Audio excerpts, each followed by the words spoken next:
Good morning children. Welcome back with the next session of this class. So in this class we are going to discuss a new lesson, that is money and banking. Money and banking. Lesson 7.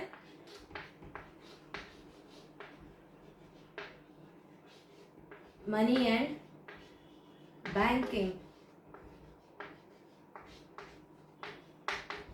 Okay. So in this lesson it is very much clear that we are going to discuss about money and banking in detail. So what money is? We know, everyone of us know what money is. Money is a thing which acts as a mediator between the person like buyer to the seller. Okay, it acts as a mediator. That means it is a person who is like, it is not a person, it is a thing that is in between. It is creating a relation between a buyer and a seller. So that is money. So without money it is impossible, highly impossible for us to even step out from the home. Okay, so once we step out from the home, the first thing, if we have a personal vehicle, or if we have to get some vehicle to go to some other place, we need money to give them. For example, if we have our own vehicle, if there is no fuel in that, okay, now don't talk about cycles, even cycles need air pump, that has to be, that for that also we have to pay for them. Okay, or even some services are needed for every service, or for every work we need money here. So without money it is highly impossible. Okay, so we take an auto rickshaw, or we take a bus, we take or we go by some people who go by this metros and all. Okay, they have to pay through money. So without money it is difficult to buy a thing. Okay, to even selling also. For example, one person has come to buy some goods. Okay, if that amount cost of some 10 rupees, the product is of some 8 rupees, we have to give him, if we are sellers, okay, we have to give them the back 2 rupees of change. The 2 rupees also we have to pay them in amount of money only. So for having that buying and selling, to have that exchange, we need money here. So money acts as an intermediary between the buyer and a seller here. Okay, so here, before the money has come, before the money has come, the system of exchanging goods were there that time also.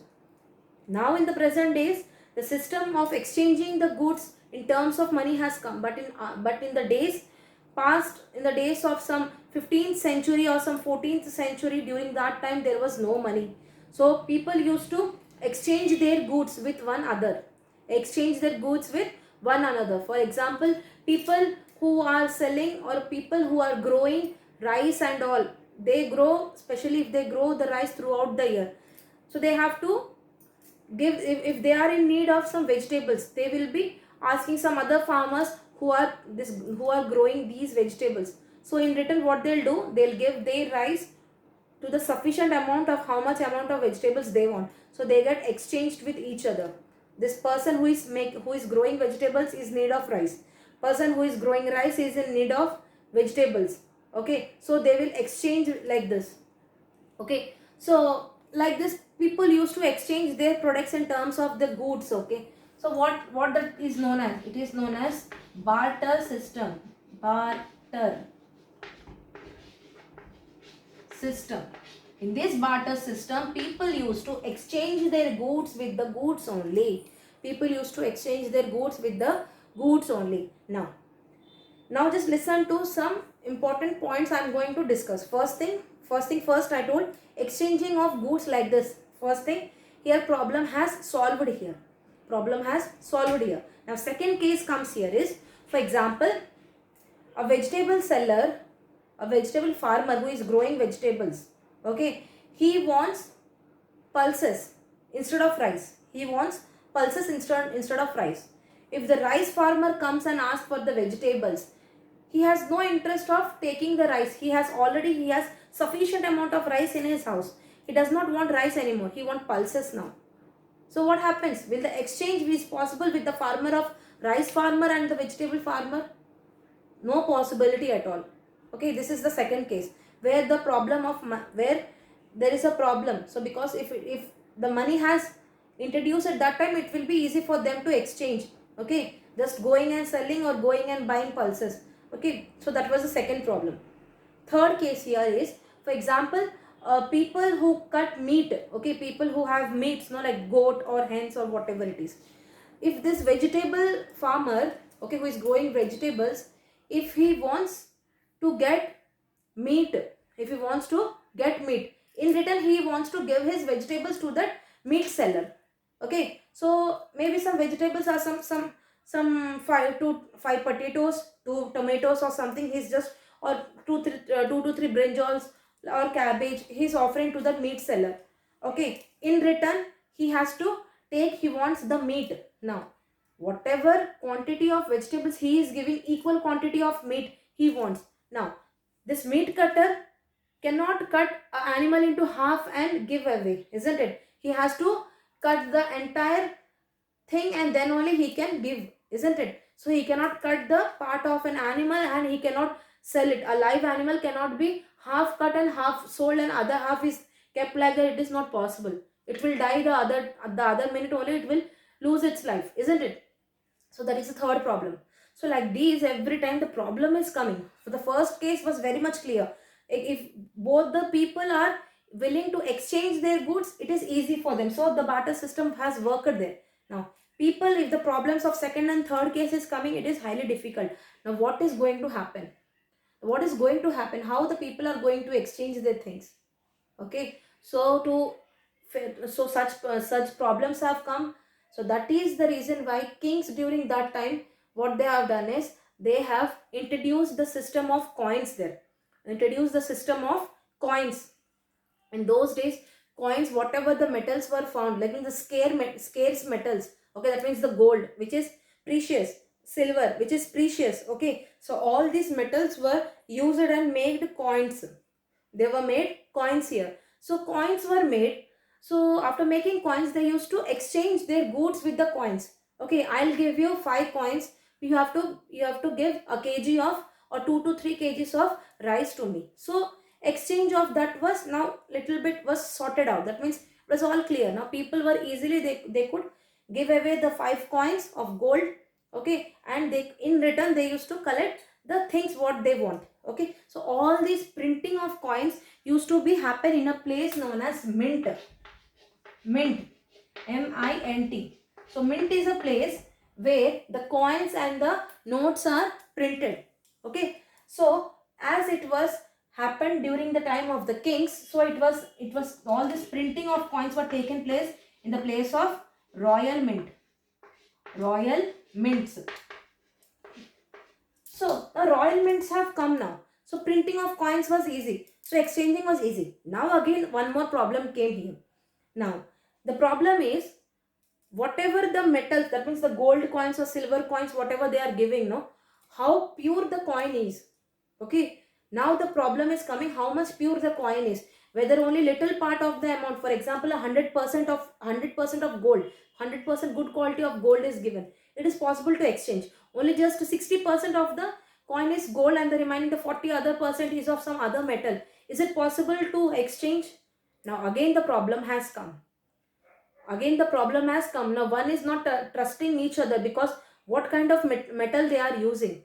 So that is the reason they have started this royal mint, so that in this royal mint they can easily use the metals which are of pure which are of having pure quality. For example, the gold and the silver coins were usually the gold piece and the silver piece were made, the silver coins and the gold coins were made in the royal mint. There, from there the royal mint has started. So in the royal mint they can trust them that the whatever the coins were made are of a pure quality. Now again the problem is also solved. Okay, so here now people are exchanging their goods with each other, exchanging their coins, taking the goods. Okay, now again problem has come is, now they are exchanging with coins. No, for example, a person is in Andhra Pradesh and he wants to send his money, or he wants to buy something which is some other place. For example, we do online shopping. No, we do online shopping. So for example, I need to buy a beautiful sari which is being sold in some place of Hyderabad, which is being sold in place of Hyderabad. Now I have to travel to Hyderabad. There, when going, if I have gold coins, I have to carry all my gold coins and I have to travel to Hyderabad. First thing, it is very difficult to carry all the gold coins there. For example, a beautiful sari, maybe it is costing some 5 to 6 gold coins. I have to carry it. So there is a chances of risk, high amount of risk is there. Maybe some people may theft my gold coins. Okay, the possibility of this theft maybe is there. So there is a risk amount of, so amount of risk is there. So every time when from other place, like people who are selling the products from Hyderabad, for example, I personally I went to Hyderabad to go and get the products there. Okay, I gave my 5 gold coins to that person. So my gold coins are with that person now. So the chances of getting the disease like epidemic diseases or contagious diseases, okay, just in the present situation like corona, whatever notes or whatever currency we touch, we have to sanitize ourselves, because what kind of like this kind of virus can even be settled on the papers also, isn't it? So that time also that problem was also there. So when the coins were sent to some other places or for some other countries, the problem of whenever they used to touch this, they used to get some epidemic, that means skin related disease or some diseases like contagious diseases used to be catched. So these people had a problem again with the royal mints also. Now, to solve this thing, another system has also come up. To solve this problem, another system has also come up. In this system, what happened is, you need not have to carry the money. You need not have to carry the money. Okay, for example, I wanted to buy a beautiful sari which a lady in Hyderabad, she is solding. A person in Hyderabad, she is solding there in Hyderabad. So what happens is, she said that the cost of a sari will be of 10 coins. Okay, the cost of the sari will be of 10 gold coins. Now from where, what I'll do, I cannot send that courier, because in that time there was no courier, no. So I cannot send. So what will be happening here is, like a check, they used to go to the bankers or the money lenders. They used to go to the money lenders to write on a receipt that so and so person, so Mrs. Payal is offering you the 10 coins, okay, for so and so sari is been purchased from a store in the Hyderabad, and the signature of mine as well as the signature of the money lender there. Now what I'll do, my gold coins I'll give to the person who is in person to the money lender there. Now this money lender, he will be in contact with the any other money lenders in some other places. So these people will be in contact with each other of different states or different cities. Now this person, what he does is this. So what happened is, so that person will be sending the sari to me. So I'll be taking the sari now. So this person is having my receipt, no. So what he'll do is, he will be sending this receipt to the lady in the Hyderabad. This person will be sending, this money lender will be sending my receipt to the Hyderabad. So before sending the receipt, I have to give the 10 gold coins to this money lender. So first thing, what is the risk here is, we have to trust this money lender. We have to trust this money lender. We have to trust him, and we have to send the goods. We have to give away our own gold coins to that money lender. So he will be in return will be giving some receipt. So that receipt will be sent to the person who is in Hyderabad. So that lady will be getting that receipt. After getting receipt, what she will do is, so she wants to buy some goods in Hyderabad only. For example, she's a sari seller, no. So what happens is, she wants to buy some materials for required for sari, like packing bags or something, okay, or some tables or some furniture she want to decorate her shop. So what she'll do is, this receipt she will be giving to some other person. See, she will be giving her receipt to some other person, that please collect so and so 10 coins from this so and so money lender. You understood what I said? This person who is selling the sari, this lady will be giving the receipt to some other person, because she is in need of this furniture in her shop, no. So she will be giving that receipt to the carpenter. Okay, for example, if it is furniture, she will be giving that receipt to the carpenter and will be telling, please collect 10 coins for the furniture what you are selling me. You can collect this amount of 10 coins from the money lenders, okay. So this was also a kind of exchanging happened during that time, during 15th century. This kind of exchanges were also done, okay. So after seeing all these things, in the year of 1606, in Amsterdam, okay. So what happened is, persons like people, the government, what in the 1606, government of Amsterdam, they had their own bank. They had their own bank where 846 types of gold and silver coins they have recognized. Gold and silver. Okay. So in the previous example I told, these coins during the Royal Mint time, these coins were sent to some other countries also for exchanging. So what happened, these 846 types of some 846 types of gold coins there have recognized.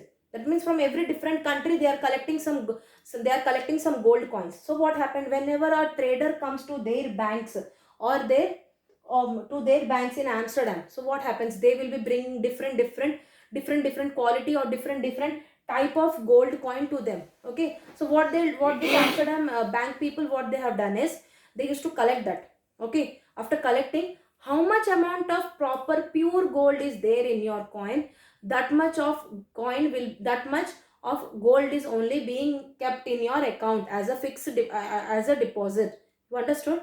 For example, a trader, that means a person who does business, will if he goes to Amsterdam, okay, during that time what they have done is, if they want to deposit their gold coin into the bank, so what they will do, first thing is, they will just they will just see the quality of the gold. That means how much purity of the gold it is. For example, it is if 100% pure gold, okay, then fine, there is no problem. This, if it is a Royal Mint kind of thing, pure gold, no problem. But if the gold or the silver is of not proper, okay, so what happens is, after checking the purity, if only 80% has only come, they will check the purity, and finally checking up to if it is 80% of only proper gold, only that 80% is only fixed into the deposit there. Okay, so this is how they will open a new account for the trader. So every time they take new coins, every time the checking will be like that, the purity will be checked like that, and only pure gold will only pure gold coin is only be kept in the Bank of Amsterdam. Okay, this was also one of the system they have started. Okay, so this was the lesson, money and the banking. So in this lesson we have discussed about the barter system. We have discussed some problem of this, like this the coins in the beginning when they have started. Okay, we have also discussed about the problem, like how the problem of Royal Mints has solved our problems. Okay, we have also seen the problems of we have also seen the solution that has given by the Amsterdam in the year of 1606. And finally I told that in the 1846 they sorry, in the 1606 they have recognized 846 types of gold and silver coins. Okay, one more point to be added. Okay, so when the coins were introduced, so during that time, people from Bengal, okay, people from Bengal, people from Patna, people from this Surat, all these people, they had their own royal mints. They used to print their own gold and silver coins here. Okay, so this was the lesson, and about the banking in detail in the present day. What happens what happens inside the bank, what happens in the bank, how many workers will be, like how many people are working in the bank. So what actually we see in the bank, is it a real, like is it real work what it is happening. Okay, we'll be learning about different kind of deposits, fixed deposit, recurring deposits. Okay, next we'll be discussing about checks, we'll be discussing about the ATMs. Okay, we'll be discussing about further in detail about banking in the present days in the next part of the lesson. Okay, for any more doubts and queries, please ask us immediately. We'll be meeting again in the next part of the lesson. Till then, bye children, thank you, have a nice day.